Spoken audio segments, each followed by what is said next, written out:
So this week I've got a little something special for you. It is a coffee from India that we've not had for quite a while, but also I was there just a few months ago, so I recorded an amazing video, and I'll be back with you after that to do the tasting.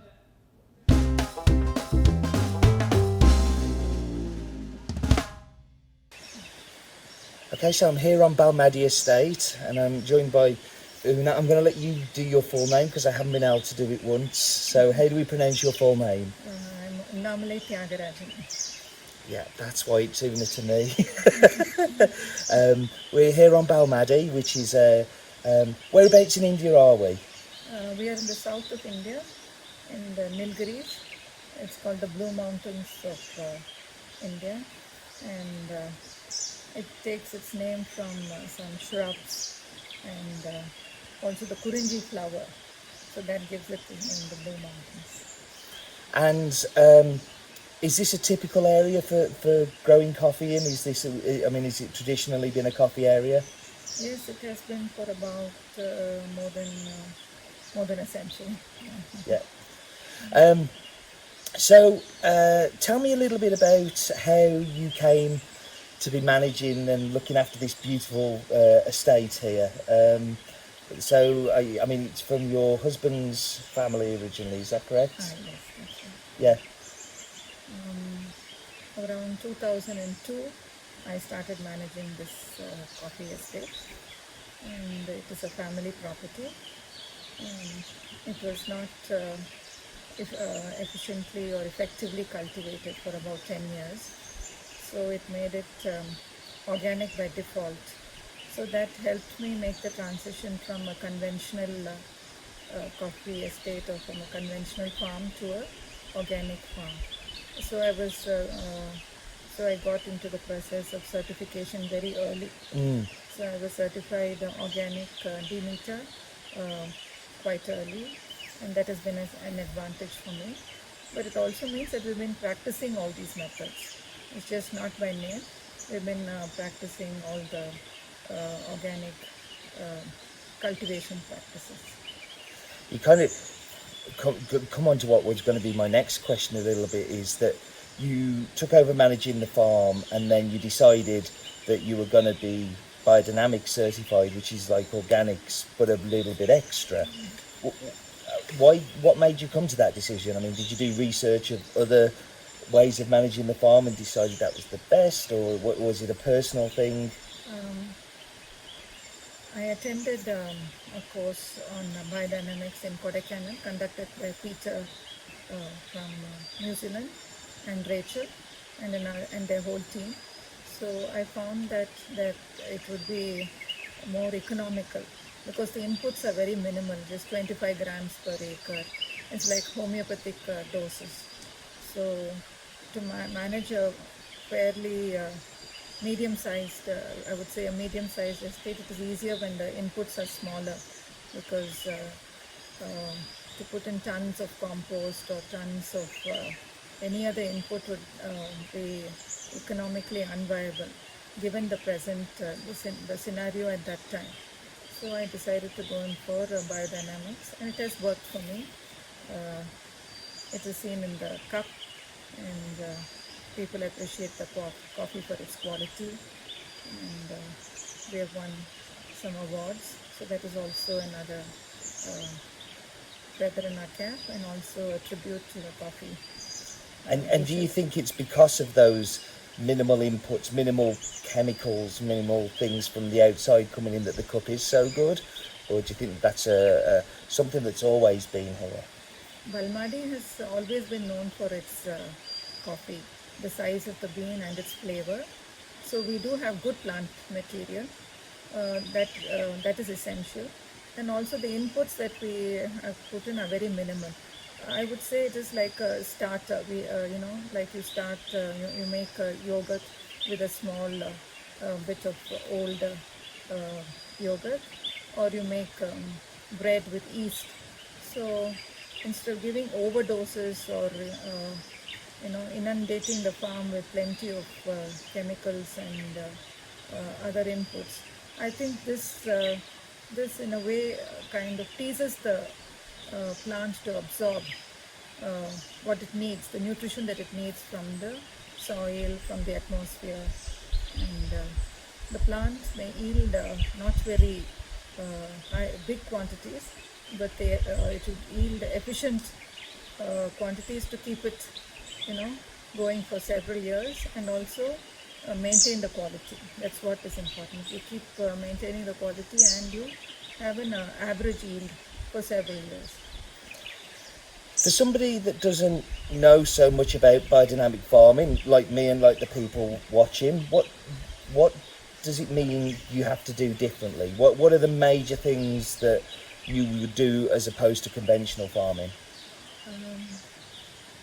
It would be good to read about it, or to attend a course, or to spend time with a farmer who's already doing biodynamics.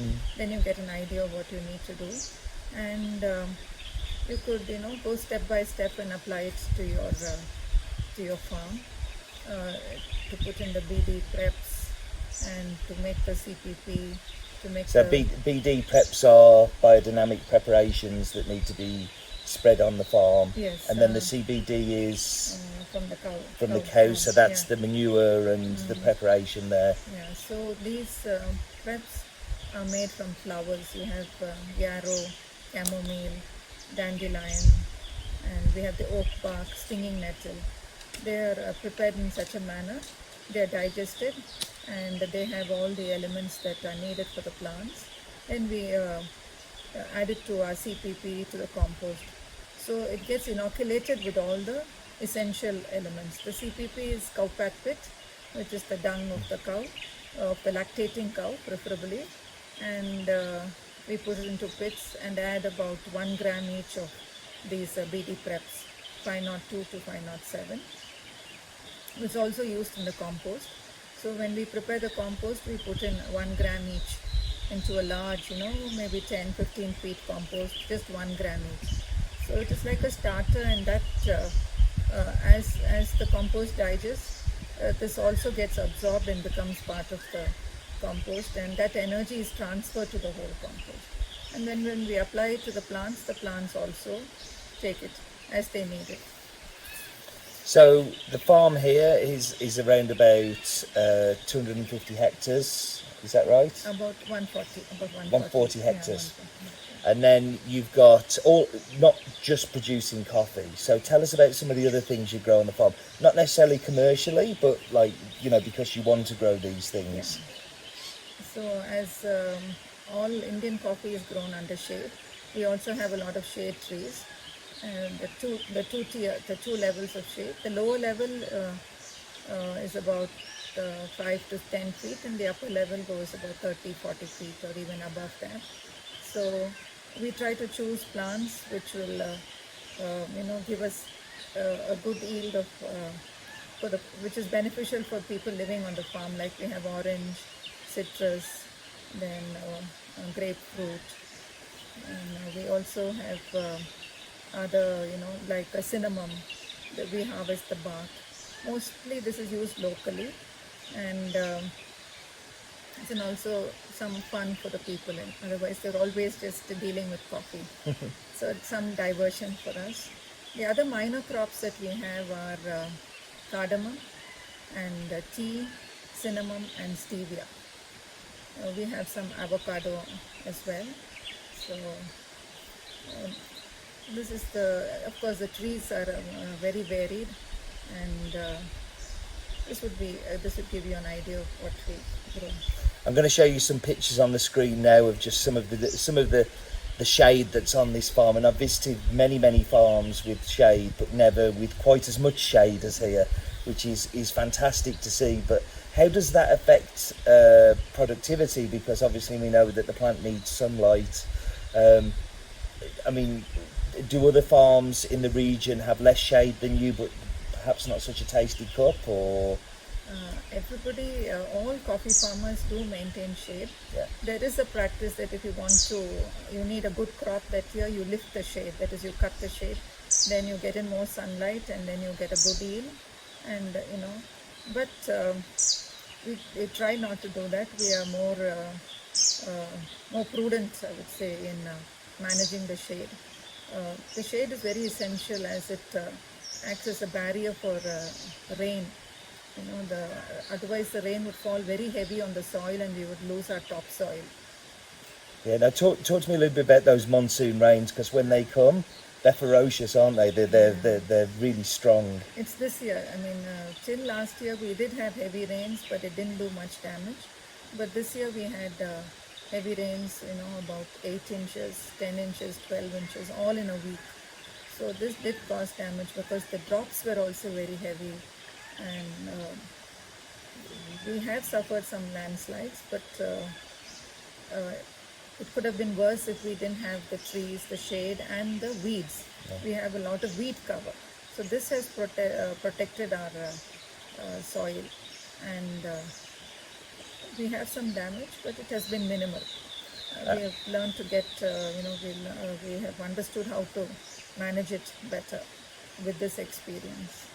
I thought it was really interesting what you were saying about the weeds and the coverage. Those monsoon rains come, but actually you may not get rain for quite a number of months after that, and the weeds and the cover and the canopy just means that a lot of the moisture is retaining there.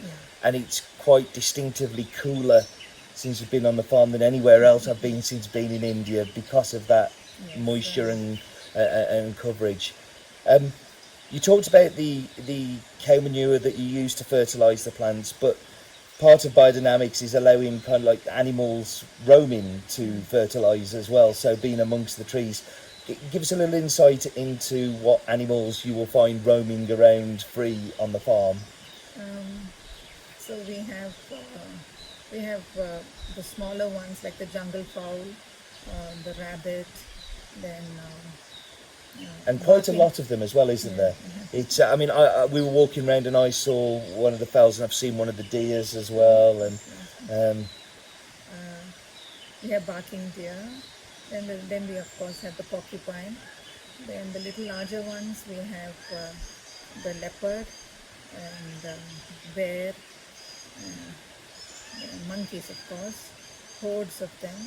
Lots of monkeys. And we have the regular grey ones, and also the black ones, the lion-tail macaw. We have then the bigger animals like the bison, the sambar, which is like the reindeer. We also have elephants. I haven't seen an elephant. I wouldn't want to see one. Yeah, no, you said, I said jokingly yesterday, oh, I can't wait, I want to see an elephant. You were like, no, they're not nice. They're quite aggressive, I understand. They're better where they should be. We don't want them here. Yeah. So we have a solar fence which protects us and gives us safety when we work and when we rest at night. But we have one portion of the estate which is not covered by a fence.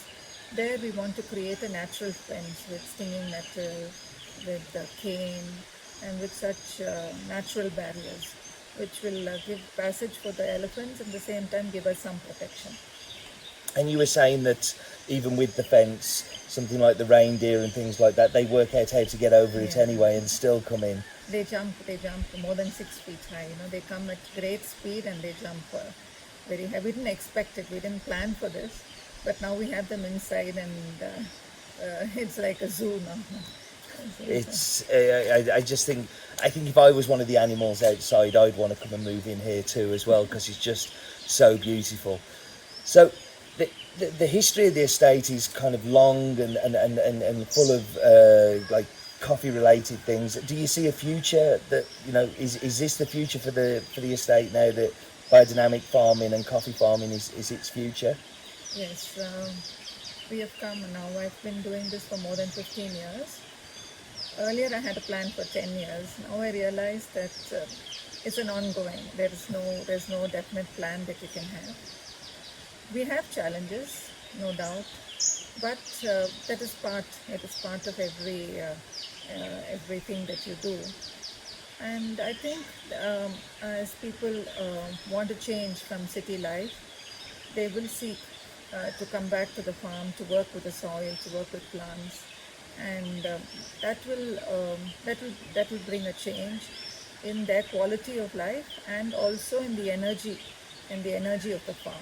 So now we have regular staff and labor, there may be a time when we may have people who are just coming in as volunteers, or every week or every month they may come in and work for a while to go back because they just want to experience farm life. That may be how things will change. Well, I mean, I've only been here 24 hours and I already feel part of it. It's absolutely crazy. The farm is beautiful, and I don't know how I'm going to explain it to everybody back home because you can't show it in photos. There's a definite feeling of calmness about the place, and almost a spirituality to it, which I really wasn't expecting, but it's very, very calm. And that's because I think it's got your fingerprints on the farm. I think you have that calmness and that spirituality, which is it comes across to everybody who works with you and everybody who meets you. So thank you so much for taking your time to do this with us. And on behalf of everybody watching, thank you so much for the coffee. When this comes out, we're going to be selling the coffee, and I know people are going to love it. It's so great to see it back at Has Been after 8 years without, so we're very excited to welcome it back and hope that this is a beautiful long-term thing, and we'll be doing these many years to come. So thank you. Thank you, Steve. It's that time of the show again where we have to find Roland and his daft fact, and he's at the espresso machine, really not his natural habitat. Roland, why are you not at a roaster? Can I get you a drink, sir? No, but you can give me a fact. Did you know that India has a population of 1.2 billion people, which makes it the second most populous country in the world and is expected to be the most populous country in the world by 2028? Where does he find his facts? Okay, so thank you, Roland, I think. Let's dive into the coffee. So did you like Una? Una's amazing. Like, such a warm and fantastic host. Really looked after me in my time in India, and really like her thoughts and feelings on biodynamics.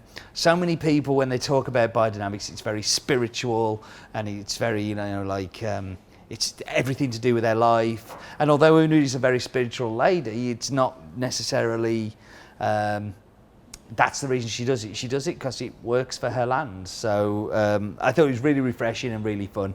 But Instagram. So your Instagram hashtags in my mug, or hashtag has been, to win you the prize that money cannot buy, because there is no prize. This week it comes from Jamie Beaton, or Beaton Jamie, I think is his Twitter handle.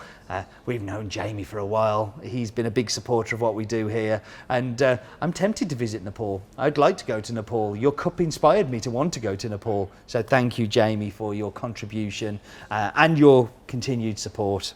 So let's get into the coffee. So I'm going to warn you that this coffee is a bit weird. It's a bit unusual. It's not your normal kind of coffee. I want you to think of the normal natural kind of flavours of like dried fruit and a little bit boozy, but like such a kick of like Armagnac on the finish. It is just like boozy. It's big, it's chewy, the mouthfeel is just immense.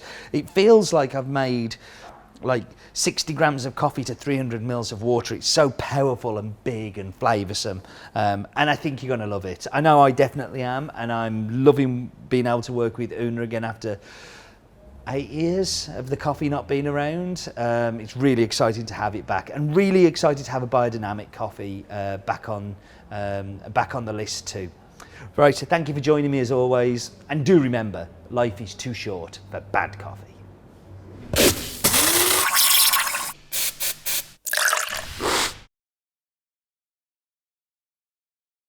That India is the second most populous country in the world with 1.2 billion people. Or is that 2.1 billion people, Steve? 1.2 billion. Am I doing the facts or are you? Now.